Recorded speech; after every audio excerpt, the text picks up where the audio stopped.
আসসালামু আলাইকুম দর্শক, আমন্ত্রণ জানাচ্ছি জাগো ফুটবলে। সাথে আছে আমি মারিয়াম হাবিবা। শুরুতেই জানিয়ে দেব সংবাদ শিরোনাম। জুলিয়ান আলভারেজকে নিয়ে বার্সেলোনা, লিভারপুল, বার্সেলোনা ও বায়ার্ন মিউনিখের রীতিমতো কারাকারি। বন্ধু সুয়ারেজের সঙ্গে হাত মিলিয়ে নতুন ক্লাব তৈরি করলেন মেসি। বার্সায় চোখ কপালে তোলার মতো বেতন পাচ্ছেন লামিন ইয়ামাল। ক্যাম্পে সবার আগে ফাহমিদুল ইতালি থেকে ফিরলেন ঢাকায়। শুনছিলেন সংবাদ শিরোনাম, এবারে বিস্তারিত। জুলিয়ান আলভারেজকে নিয়ে বার্সেলোনা, লিভারপুল, বার্সেলোনা ও বায়ার্ন মিউনিখের রীতিমতো কারাকারি শুরু হয়েছে। অ্যাটলেটিকো মাদ্রিদের বিশ্বকাপ জয়ী আর্জেন্টাইন স্ট্রাইকার জুলিয়ান আলভারেজকে পাওয়ার জন্য বার্সেলোনা, লিভারপুল, বার্সেলোনা এবং বায়ার্ন মিউনিখের মতো ইউরোপের শীর্ষ ক্লাবগুলো রীতিমতো যুদ্ধে নেমেছে। গত মৌসুমে 54 ম্যাচে 29 গোলে ও 7 অ্যাসিস্টের অসাধারণ পারফরম্যান্সের পর আলভারেজ ইউরোপের বড় ক্লাবগুলোর রাডারে চলে এসেছেন। স্প্যানিশ সংবাদ মাধ্যম মার্কার প্রতিবেদনে বলা হয়েছে, গত গ্রীষ্মে ম্যানচেস্টার সিটি থেকে রেকর্ড ফিতে অ্যাটলেটিকো মাদ্রিদে যোগ দিয়েছিলেন আলভারেজ।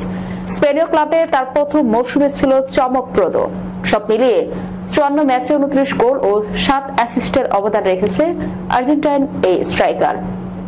অ্যাটলেটিকোয় তার এই ঝলমলে পারফরম্যান্স ইউরোপের শীর্ষ ক্লাবগুলোর নজর কেড়েছে, যার মধ্যে রয়েছে বায়ার্ন মিউনিখ, বার্সেলোনা, লিভারপুল এবং আর্সেনাল।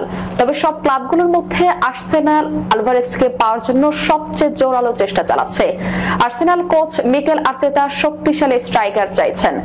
আলভারেজ ছাড়াও ভিক্টর গোকেরেস এবং বেঞ্জামিন সোসককে টার্গেট করলেও সবার মধ্যে আলভারেজই প্রাধান্য পাচ্ছেন। এদিকে লিভারপুলও নতুন আক্রমণ বাগ গঠনের অংশ হিসেবে আলভারেজকে চাইছে। বার্সেলোনার আর্থিক সীমাবদ্ধতা সত্ত্বেও রবার্ট লেভানডফস্কির বিকল্প খুঁজছে কাতালান জায়ান্টরা। অপরদিকে বায়ার্ন মিউনিখ হ্যারি কেইনের সহযোগী হিসেবে আলভারেজকে দেখছে জার্মান ক্লাবটি। অ্যাটলেটিকো আলভারেজের জন্য 80 মিলিয়ন ইউরো ট্রান্সফার ফি হিসাবে দাবি করতে পারে, যা কোনো ক্লাবের জন্য বড় নিয়োগ। তবে আলভারেজ ট্রান্সফার নিয়ে আর্সেনালের জন্য এগোনো কঠিন হতে পারে। মার্কার দাবি, আর্জেন্টিনার এই স্ট্রাইকার মাদ্রিদে বেশ মানিয়ে নিয়েছেন এবং এই গ্রীষ্মে প্রিমিয়ার লিগে ফেরার কোনো ইচ্ছা তার নেই। এছাড়াও ডিয়েগো সিমিওনে 2024-25 মৌসুমের সেরা খেলোয়াড়কে দলে ধরে রাখতে চাইবেন।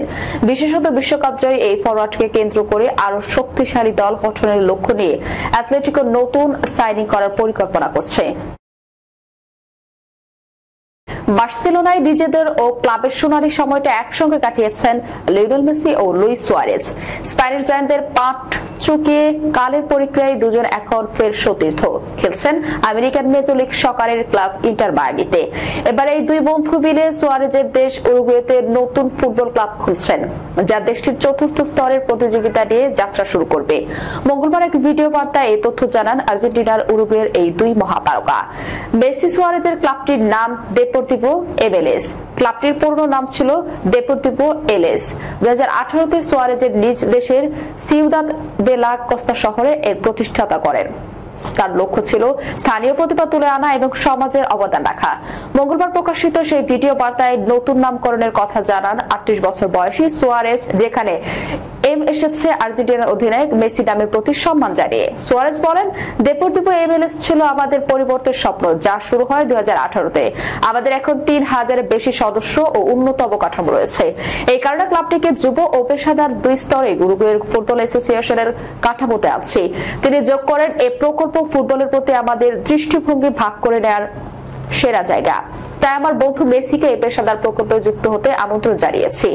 একই ভিডিওতে কৃতজ্ঞতা প্রকাশ করে মেসি বলেন, এমন একটি প্রকল্পে আমাকে যুক্ত করার জন্য আমি লুইসকে ধন্যবাদ জানাতে চাই, যা সে অনেক বছর ধরে গড়ে তুলেছে এবং আজ এতটা বিস্তৃত হয়েছে। আশা করি এর অগ্রগতিতে আমার পক্ষ থেকেও যথাসম্ভব অবদান রাখতে পারবো এবং সবসময় তার পাশে থাকতে পারবো। জানা গেছে অনুশীলনের জন্য লুইস সুয়ারেজের কমপ্লেক্স ব্যবহার করবে দেপোর্তিভো LSM ক্লাব। এটি 20 একরকম জায়গা নিয়ে অবস্থিত আছে টার্ফ স্টেডিয়াম। আপাতত সেখানে দর্শক ধারণ ক্ষমতা 1400।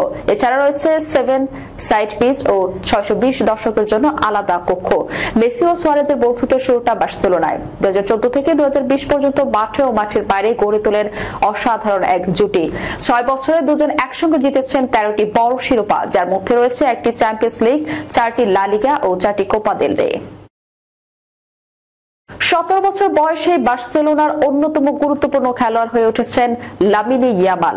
ক্লাবটা সদ্যসমাপ্ত মৌসুমে ঘরোয়া সব শিরোপা জিতেছে, তাতে বড় অবদানই রেখেছেন তিনি।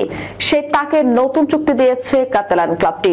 ইউরোপীয় সংবাদ মাধ্যমের খবর, তাকে বিশাল বেতন দিয়ে ক্লাবে রাখছে বার্সেলোনা। কাতালানদের সঙ্গে ইয়ামালের নতুন চুক্তি অনুযায়ী 2031 সাল পর্যন্ত ক্লাবেই থাকছেন এই তরুণ উইঙ্গার। আর এই চুক্তিতে তার সাপ্তাহিক বেতন হবে 3,25,000 পাউন্ড, যা বছরে দাঁড়ায় প্রায় 15 মিলিয়ন ইউরো। বোনাস সহ যা 20 মিলিয়ন ইউরো পর্যন্ত পৌঁছাতে পারে।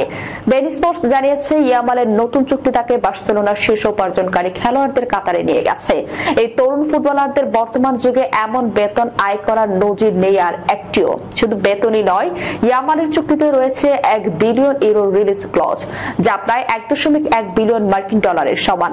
এই বিশাল অঙ্কের ক্লজ থেকে বোঝা যায় বার্সেলোনা কতটা প্রাণপণে তাকে ধরে রাখতে চায়।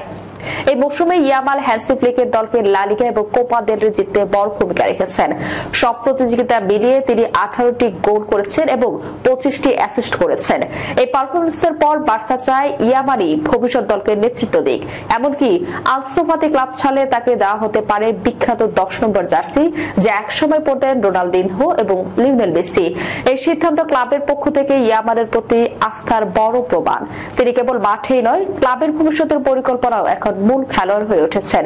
এদিকে চুক্তি চূড়ান্ত হওয়ার পর এখন বার্সেলোনার খেলোয়াড়রা গ্রীষ্মের ছুটিতে যাচ্ছেন।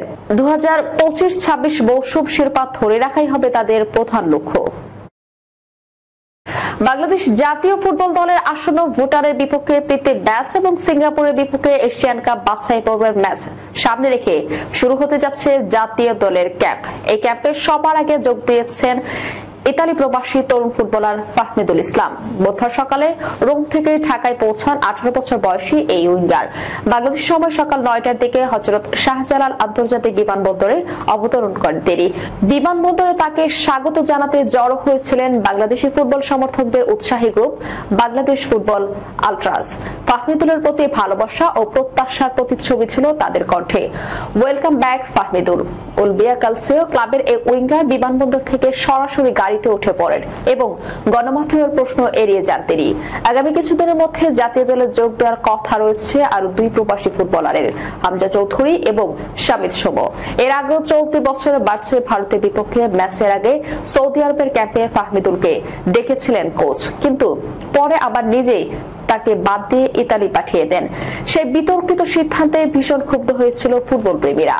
এবার তাই সবার নজরে থাকবে ফাহমিদুল শেষ পর্যন্ত ম্যাচ স্কোয়াডে ঠাঁই পান কিনা।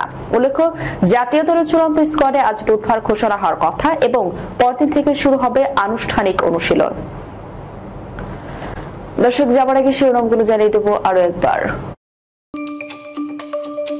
জুলিয়ান আলভারেজকে নিয়ে বার্সেলোনা লিভারপুল, বার্সেলোনা ও বায়ার্ন মিউনিখের রীতিমতো কারাকারি। বন্ধু সুয়ারেজের সঙ্গে হাত মিলিয়ে নতুন ক্লাব তৈরি করলেন মেসি।